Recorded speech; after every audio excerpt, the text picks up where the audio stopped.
Bismillahirrahmanirrahim. Assalamu alaikum, my dear students and my dear followers. How are you all? I hope you are all in a good health and doing your studying very well.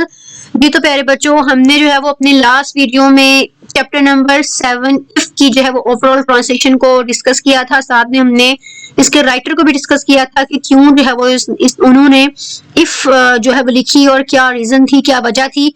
ये तो बेटे अब इस video में मैं आपके साथ share करने जा रही हूँ इस चैप्टर के बॉक्स क्वेश्चन और साथ ही जो है एक्सरसाइज क्वेश्चन। और एक बात और बताती चलूं कि यहाँ पर हमारे पास सिर्फ एक ही बॉक्स क्वेश्चन उन्होंने दिया हुआ है चैप्टर में और वही हम करेंगे। सो पहले बॉक्स को डिस्कस कर लेते हैं, बॉक्स क्वेश्चन को, और उसके बाद जो है वो हम एक्सरसाइज क्वेश्चन की तरफ बढ़ते हैं। तो यहाँ पर हमारा पहला सवाल है और लास्ट है कि how will you handle the situation if you face success and failure in your life, कि आप किस तरह से सिचुएशन को हैंडल करेंगे अगर आप कामयाबी का सामना करते हैं या नाकामी का।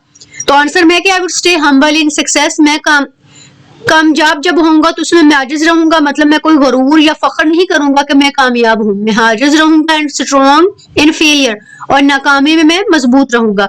लर्निंग फ्रॉम बोथ, दोनों से मैं सीखूंगा, and moving forward with determination, और पुख्ता अज़म के साथ मैं आगे बढ़ूंगा। आई होप कि बेटे आपको इस छोटे से क्वेश्चन की अच्छे तरीके से समझ आई होगी। तो बच्चों अब आगे जो हम बढ़ते हैं अपने एक्सरसाइज क्वेश्चन की तरफ, और यहाँ पर हमारा पहला सवाल है कि according to the poet how one should respond to criticism and blame। Poet के मुताबिक how one should respond to criticism and blame, कि हमें किस तरह से क्रिटिसिज्म या ब्लेम का जो है रिस्पॉन्स करना है, जवाब देना है। आंसर में कि वन शुड स्टे काम, हमें काम रहना है, हमें परसुकून रहना है, कॉन्फिडेंट पुरतमाद रहना है, पेशेंट और जब वो सब्र करना है, विदाउट लेटिंग क्रिटिसिज्म और ब्लेम अफेक्ट देयर माइंड्स, कि अपने दिमाग पर जो है वो ब्लेम या क्रिटिसिज्म का, किसी भी इल्जाम का या तनकीद का असर हुए बिना हमने जो है वो किसका मुजाहरा करना है, कॉन्फिडेंट, पेशेंट और काम रहकर। अब क्वेश्चन नंबर 2 में कि what qualities does the poet emphasis in handling doubt and self trust. अब यहाँ पे कहते हैं कि पोइम में किस चीज पर एम्फसिस दिया जाता है कि हम जो है वो डाउट या सेल्फ ट्रस्ट को हैंडल कर सकें। The poem emphasis and confidence and open mindedness। अब यहाँ पे कहते हैं कि जो नज़म है वो एम्फसिस करती है, वो जोर करती है कॉन्फिडेंस पर, ओपन माइंड, कि अपने दिमाग को हमने ये नहीं कहना कि खुला, कहलें कि वसी कर लेना एक चीज को, किसी चीज को कबूल करने के लिए। तंग नजरी नहीं होना कि एक चीज को कहना कि अगर एक चीज हो रही है तो हमने उसको कबूल भी करना है, चाहे वो अच्छी है चाहे वो बुरी है। ट्रस्टिंग योरसेल्फ, अपने ऊपर एतमाद करके, while also considering others doubt with wisdom, और कहते हैं कि दूसरों के जो शक है उनको अक्लमंदी के साथ सॉल्व करते हुए या समझते हुए कि हाँ अगर वो, जैसे कि हमने ट्रांसलेशन में पढ़ा है तो इसमें आपने उस चीज को अप्लाई करना है कि अगर आपके ऊपर कुछ शक कर रहा है तो आपने जो है वो उस शक में नहीं पड़ जाना, आपने सब्र करना, हौसले के साथ उस चीज को बर्दाश्त करना है। आगे बेटे क्वेश्चन नंबर 3 में है कि how should one approach wait and falsehood according to the poem. How should one approach, कि हमें अगर जो है वो कोई हमारे पास जो है वो अप्रोच करता है सब्र के साथ या कोई गलत कह लें कि बातें हैं अकॉर्डिंग टू द पोइम, तो हमें क्या करना है। वेट विद पेशेंस, हमें जो है वो सब्र के साथ, सब्र का इंतजार करना है, सब्र के साथ इंतजार करना है। नेवर फॉल इनटू लाइज, और झूठों में नहीं पड़ना। इवन इफ अदर्स डू, अगर दूसरे करते भी हैं तो।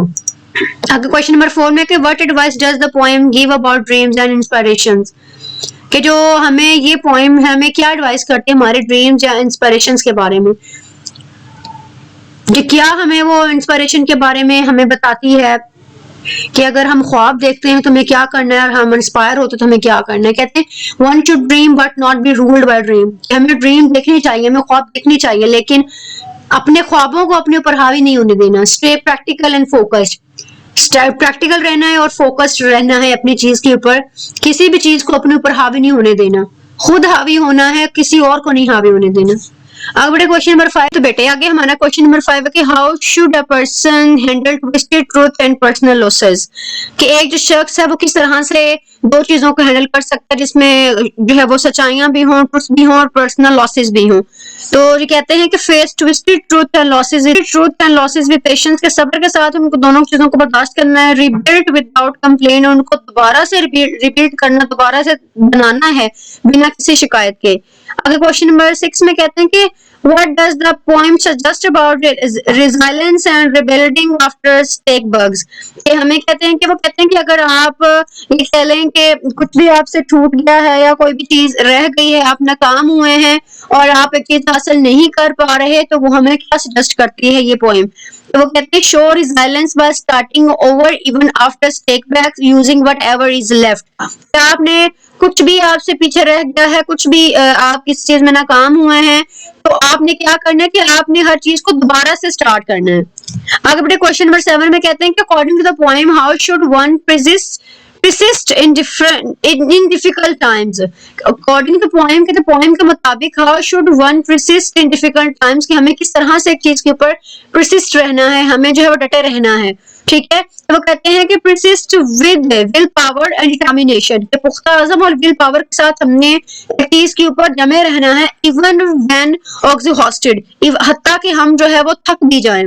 आगे लास्ट क्वेश्चन हमारा है कि what is the message of the poem regarding integrity and humanity in life, कि हमें क्या मैसेज देती है हमारी जिंदगी के रिलेटेड। तो वो कहते हैं maintain integrity and humanity whether among common people और किंग्स, कि हमें हमारी जो इंसानियत है, हमारी सामलियत है, उसको बरकरार रखना है। कि अगर हम बहुत ऊंचे लोगों में हैं, ठीक है, तो हम हम अगर बहुत नीचे लोगों में हैं, बहुत गरीब लोगों में हैं, तो हमने जो है वो अपनी ये नहीं कहना वो ऐसे तो हम ऐसे नहीं, आजिज़ी दिखानी। और अगर आप जो है वो बहुत ऊंचे लोगों में है, तो आपने जो है ना वो फख्र नहीं करना, बल्कि आपने बिल्कुल एक चीज को मेंटेन रखना, अपने बैलेंस रखना अपनी लाइफ को, वेदर अमंग कॉमन पीपल और किंग्स, के चाहे जो है ना वो आम लोग हैं या बादशाह हैं या वजीर हैं, जो भी है। आई होप बेटे आपको इन क्वेश्चंस की समझ आई होगी। और हमेशा की तरह जैसे कि मैं कहती हूँ कि अगर आपको कोई चीज समझ नहीं आई तो बिला झिझक मुझसे वो कमेंट बॉक्स में आप लोग पूछ सकते हैं, ताकि आपकी इस प्रॉब्लम को मैं सॉल्व कर सकूं। सो अपने बहुत सा ख्याल रखें। इंशाल्लाह अगली वीडियो में जो है वो हम इस चैप्टर की ओवरऑल एक्सरसाइज को मैं डिस्कस करूंगी। सो अपना बहुत सा ख्याल रखें। अल्लाह हाफिज, take care and thank you for watching.